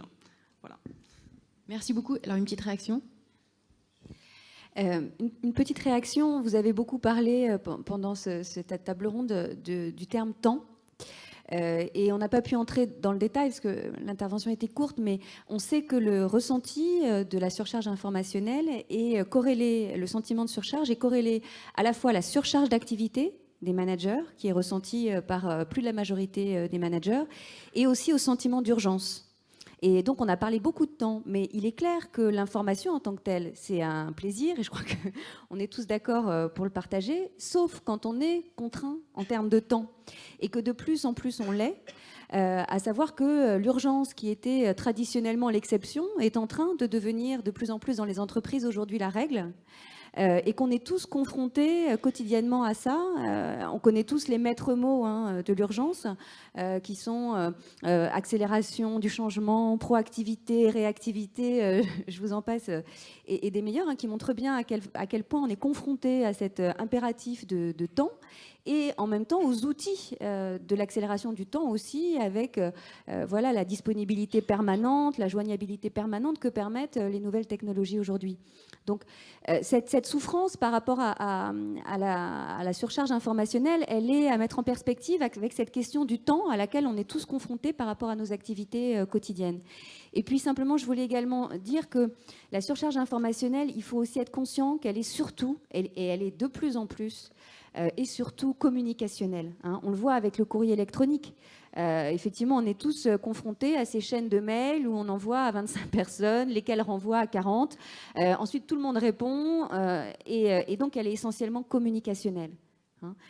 Donc c'est vrai que l'information à valeur ajoutée, l'information pertinente, on n'en a pas assez, et il faut le dire. Et je pense que justement, les instituts d'études ont vraiment quelque chose à jouer là-dessus. Et la surcharge, elle est aussi beaucoup communicationnelle. Merci. Bonjour, Elie Lieberman, marketing coach. Je fais du conseil en entreprise sur les sujets du marketing. Première, si vous me permettez, juste une petite remarque sur le knowledge management. on parle du flot d'informations. Je constate qu'en entreprise, on met très peu de barrières à la sortie de l'information pour faire la suite au témoignage de Coca-Cola. Combien d'entreprises ont des knowledge bases, des choses qui font que quand les gens arrivent en poste, ils prennent connaissance et puis quand ils partent, ils en aient laissé plus. C'est quand même encore un peu trop rare. Par contre, ma question ira vers... par rapport à la remarque de M. Zeller, ça fait 15 ans qu'on parle de marketing client, on parle de 360, etc., etc. Donc le client, c'est bien le même qui est dans un cas interviewé, dans un cas scanné via sa carte de feed, etc. Vous avez parlé de fragmentation des études, et effectivement, on constate ce matin qu'on a des tas de prismes sur la vue de ce client. On a chacun une manière de l'analyser, de le regarder. Est-ce qu'il y a à côté des instituts des projets qui font que, OK, on intègre de manière fiable les études pour avoir un vrai regard 360 sur le comportement client. Et je peux dire que pour le pratiquer côté data, 360, c'est chaud. Hein. C'est pas si facile. Alors, une petite réponse. La réponse est oui, ces outils et ces solutions innovantes existent, mais plus je vais pousser dans cette réponse, plus je vais vous vendre ma sauce. Donc je suis un petit peu gêné. Mais oui, il y a un certain nombre d'initiatives sur le marché par rapport à un marché des études qui en effet est assez segmenté, assez fragmenté pour réconcilier les datas, pour les mélanger en fait, pour les mélanger de manière intéressante. Chez Nielsen par exemple, il y a deux choses qu'on fait qui me semblent aller dans ce sens. La première, c'est le fait qu'à terme assez court, à mon avis, ce qu'on appelle aujourd'hui les panels distributeurs, qui sont en gros des sismographes de parts de marché, très précis, très comptables, très puissants, très robustes, et la donnée explicative des ventes en magasin qui vient de la donnée consommateur, tout ça, à horizon 5 ou 10 ans, à mon avis, ça ne fera plus qu'un seul outil. Donc ça existe. Et mélanger l'intelligence analytique d'un panel conso avec la robustesse de mesure d'un panel distributeur, ça existe. Ça, c'est la première initiative qui s'appelle chez nous Scantrack Consumer. Si vous voulez en savoir plus, venez me voir, je vous donnerai ma carte, mais là, je suis dans la démarche commerciale. 2, Nielsen a fait un gros effort au niveau mondial pour savoir expliquer son métier avec 2 tout petits mots anglo-saxons, comme si on pouvait expliquer ce que fait une boîte compliquée à sa grand-mère ou à son enfant. Moi, quand j'avais des enfants petits, ils me disaient « Papa, qu'est-ce que tu fais ?» Et je ne savais pas quoi dire, et je disais « Je fais des chiffres ». C'était pas très vendeur, mais je disais ça. En fait, Nielsen a des grosses initiatives pour connecter les données de ce qu'on appelle le watch et le buy. C'est les 2 petits mots. On a une stratégie watch and buy, c'est-à-dire on collecte beaucoup d'informations sur les médias, quels que soient les écrans. Et l'enjeu, Georges le soulignait, c'était suivre le consommateur à travers 3 ou maintenant pratiquement 4 écrans. Si on met des tablettes, les PC, le mobile, la télévision toujours. Voilà, donc le watch. Donc nous, nos activités, c'est très autour de ce que les gens regardent sur un écran, le watch, et tout ce que les gens buy, tout ce que les gens achètent. Et on a de plus en plus d'outils qui font le lien entre l'un et l'autre. Et c'est un peu le Graal, c'est un peu ce qu'on cherche quand on parle d'intégration. On a par exemple en France un outil qui pour l'instant n'est pas la Rolls-Royce de ce que le marché rêvait d'avoir il y a quelques années, qui s'appelait le single source, le même individu statistique sur lequel on collecte des données sur ce qu'il pense, sur ce qu'il fait, sur ce qu'il regarde. C'est techniquement assez impossible ou difficile parce qu'il y a beaucoup d'emprise sur le consommateur et à un moment il dit Big Brother, j'en ai marre. Donc, mais par contre, un multisource intéressant par des techniques classiques de fusion, ça existe. Donc oui, je pense qu'on fait beaucoup de progrès dans ce domaine. Je pense qu'on est un peu encore à la surface des choses, mais je pense fondamentalement que c'est l'avenir de notre métier. Je pense que c'est une excellente question, merci d'avoir posé. C'est vrai que ce 360, on en parle depuis combien de temps, mais il faut savoir ce qu'on y met derrière. Il y a beaucoup de projets qui existent. Laurent a expliqué un certain nombre de projets qui passent notamment par la technicité, les systèmes, les plateformes qui permettent d'intégrer tout ça.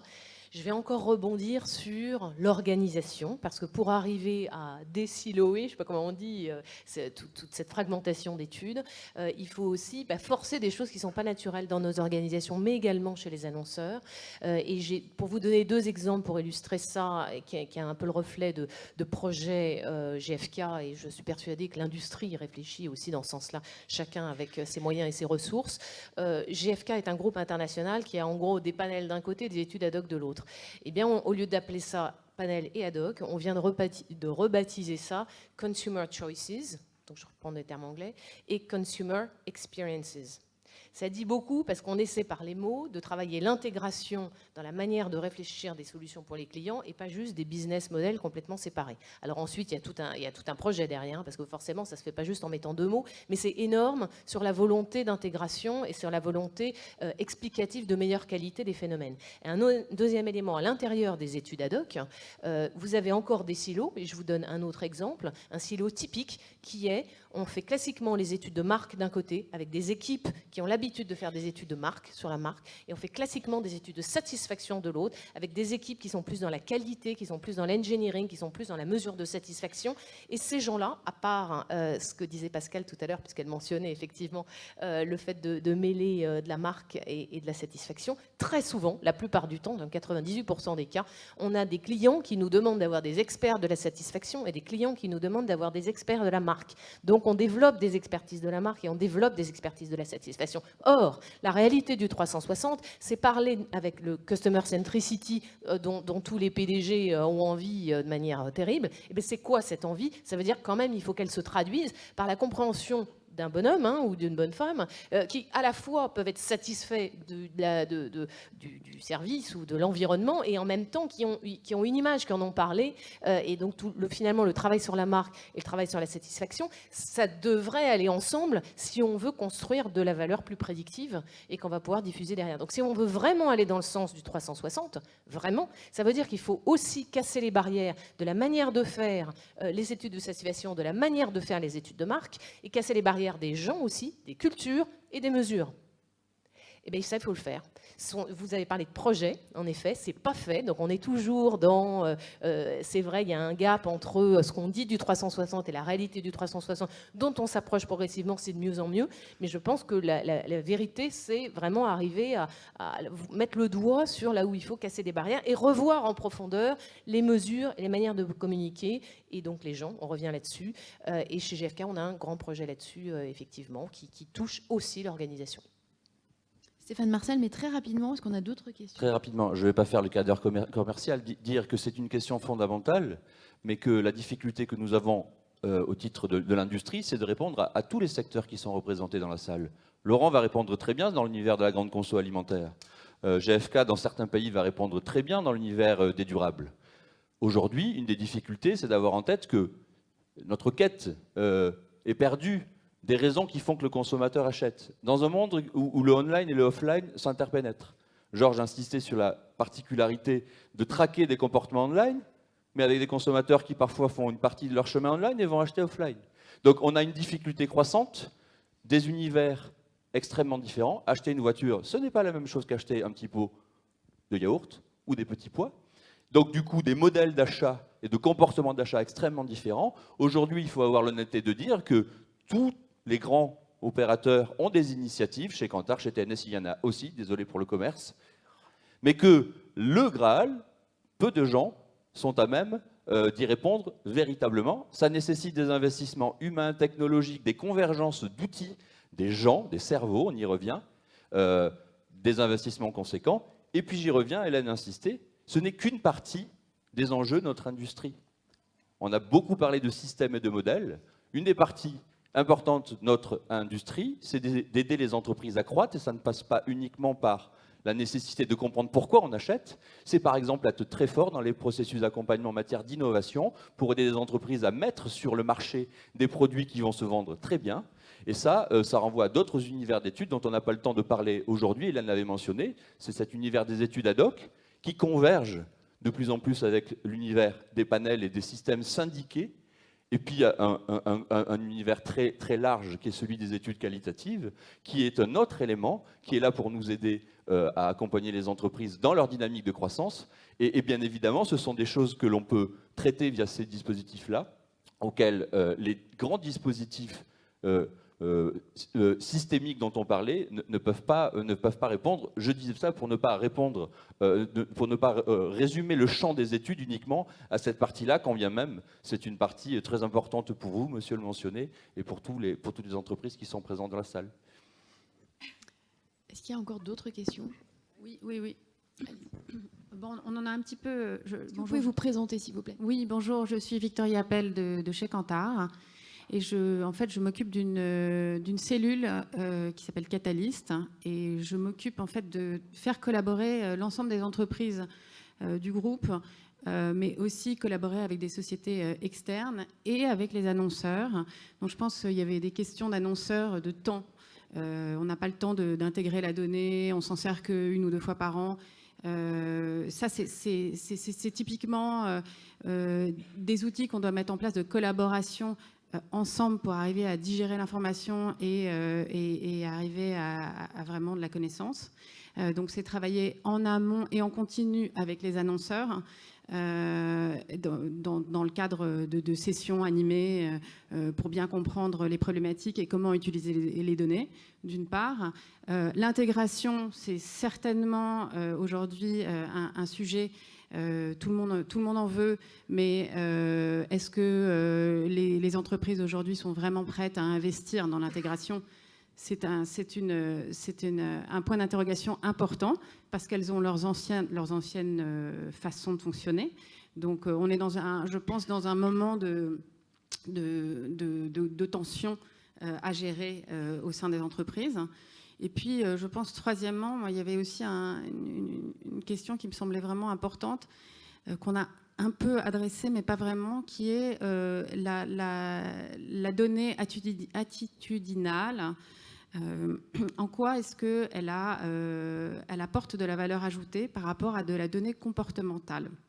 C'est un grand sujet, mais je pense qu'il faut vraiment il faut y réfléchir dans toute intégration de données et d'informations et de connaissances. Merci. Ce sont des questions assez vastes, mais ce sont des questions, c'est plusieurs questions, mais voilà, c'est pour ouvrir le champ encore. Bon, on va faire qu'une boîte finalement.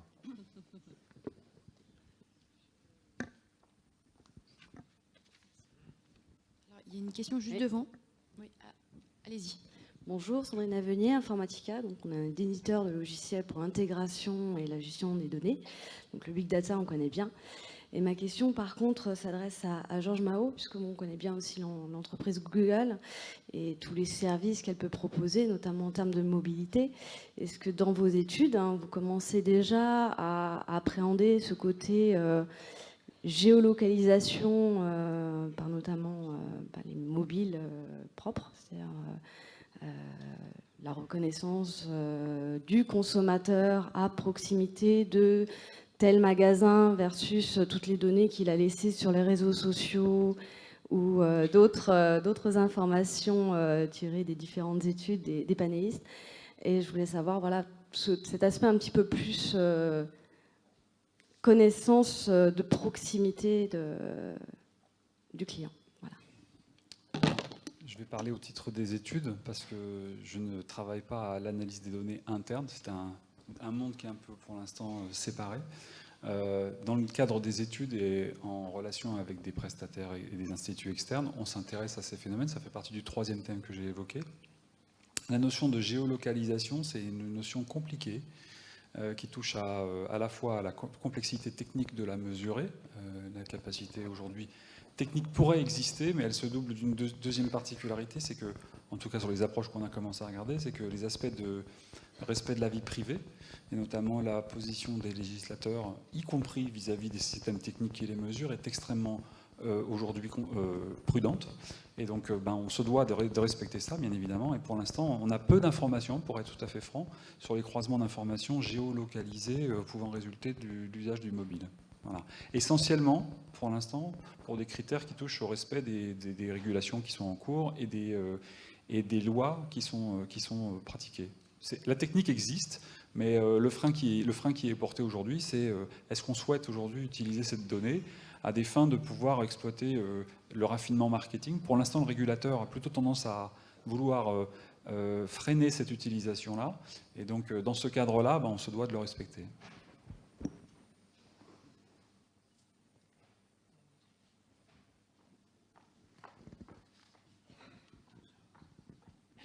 Bonjour, Raymond Piombino, Bordeaux Consultant International, Société d'études marketing. On a beaucoup parlé donc de big data, donc de data mining. On a parlé de sources déconnectées qui sont en partie liées donc aux sources de sphère privée, sphère professionnelle, ce mélange. Et donc, quel problème éthique cela pose-t-il aux grands instituts et, disons, à des sociétés comme Auchan et à Google? Et quelle est la frontière pour vous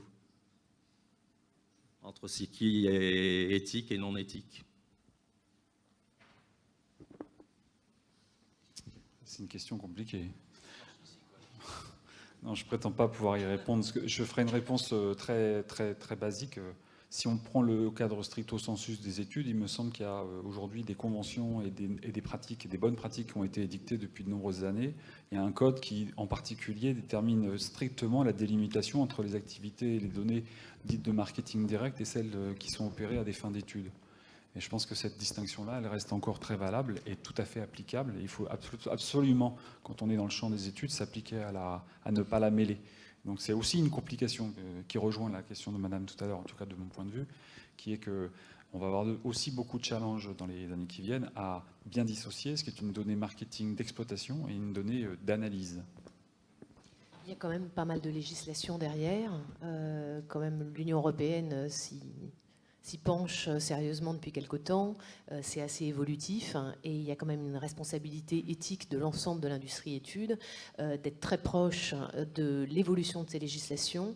Il faut savoir qu'au Syntec, je ne sais pas s'il y a des représentants Syntec ici dans la salle, mais un des éléments qui anime énormément le conseil d'administration de Syntec, c'est justement faire en sorte que l'industrie des études soit le reflet de l'avancement de la législation qui se fait à Bruxelles. Il y a une coopération qui est très étroite entre Syntec et Zomar, qui représente les études au niveau international, et l'Union européenne. Il y a même une espèce de lobbying, parce qu'il y a des choses qui sont compliquées. Mais en tout cas, le principe même, ensuite, quand on retombe de manière plus microéconomique à chacun des instituts d'études, le principe même, c'est le respect à la lettre de la législation en cours. Dès qu'on touche aux problématiques de collecte d'informations par mobile, par exemple, c'est typiquement l'univers où on peut se dire c'est un peu vaseux, où est la frontière, etc. Mais il y a des règles. Alors elles sont évolutives, mais en fait, on les suit de manière transparente et avec un process derrière, au-delà même des instituts individuels, au niveau de l'industrie. Et je pense que c'est important de le dire de manière forte, parce qu'ensuite, ça va très vite de dire on fait n'importe quoi, etc., on embête les gens. Il y a quand même des réglementations. Laurent Zella, et après je vous laisse le mot de la fin parce que... Super court. Il y a des réglementations. Il faut y adhérer. Je pense que l'ensemble des grands instituts ou même des petits instituts y adhèrent. Il y a un code de la profession. Bon. En même temps, pour mettre un peu de tension dans la discussion là-dessus, il faut appeler un chat un chat. On ne peut pas faire porter aux instituts d'études la responsabilité de jouer avec cette donnée individu, alors que ceux qui sont les grands apôtres et les chantres de ce qu'on appelle le consumer privacy, donc les groupes de pression qui défendent le consommateur sur « vous m'en demandez trop, vous allez me chercher ma donnée individuelle », et 800 millions de personnes dans le monde qui volontairement se déclarent dans Facebook sur toute leur vie personnelle. Donc vous voyez un peu la dichotomie aussi. Il faut, à un moment, j'ai envie de dire, il ne faut pas déconner non plus. Il y a des gens qui volontairement s'inscrivent, racontent des tas de choses sur les réseaux sociaux, et c'est peut-être les mêmes qui disent « mais comment, on nous piste, on nous flique ». Bon, voilà, un partout. Merci infiniment à tous. Il est presque 11h20, on a considérablement débordé. Merci infiniment pour vos questions. Merci à tous les intervenants pour votre analyse précieuse sur le sujet. Et écoutez... À bientôt. Il y a une autre conférence à 15h dans ce même auditorium qui s'intitule « Les nouvelles approches pour l'innovation ». Je vous encourage à venir l'écouter. Très bonne journée à vous.